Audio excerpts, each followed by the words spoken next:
કે ગુજરાત વિધાનસભાના ચાલી રહેલા બજેટ સત્રમાં ભાજપ અને કોંગ્રેસના ધારાસભ્યો વચ્ચે જે મારામારી થઈ તેના સીસીટીવી વિડીયો છે તે હાલ સામે આવ્યો છે। વિધાનસભામાં લગાવાયેલા સીસીટીવીમાં જે દ્રશ્યો કેદ થયા છે તે એક્સક્લુઝિવ દ્રશ્યો આપણી ચેનલ એબીપી અસ્મિતા પર આપ હાલ જોઈ રહ્યા છો। આપ જોઈ શકો છો કે ગૃહની મર્યાદાને બાજુ પર રાખી ધારાસભ્યો કઈ રીતે એકબીજાની સાથે મારામારી કરી રહ્યા છે। ગુજરાત વિધાનસભામાં ચાલતા બજેટ સત્રની આજની બેઠક હિંસાત્મક બની। ખેડૂતોના આપઘાતના મુદ્દે ભાજપ અને કોંગ્રેસના ધારાસભ્યો વચ્ચે છુટ્ટા હાથે મારામારી થઈ। ઘટનામાં કોંગ્રેસના 2 સભ્યો ઇજાગ્રસ્ત થયા। કલોલના ધારાસભ્ય બળદેવજી અને મંત્રી નિર્મળાબેન વાઘવાણી ઇજાગ્રસ્ત થયા। બળદેવજી ઠાકોરે આક્ષેપ કર્યો છે પ્રફુલ્લ પાનસેરિયા, વલ્લભ કાકડિયા અને ક્રાંતિ અમૃત્યાએ હુમલો કરતા તેમને પગના ભાગમાં ઈજા પહોંચી છે।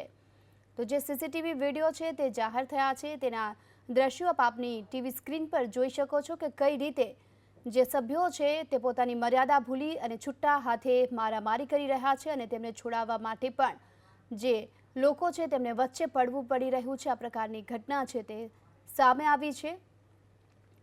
જે સીસીટીવી ફૂટેજ સામે આવ્યા છે તેમાં જોઈ શકાય છે બળદેવજી ઠાકોરને એક બાજુ લઈ જવામાં આવી રહ્યા છે।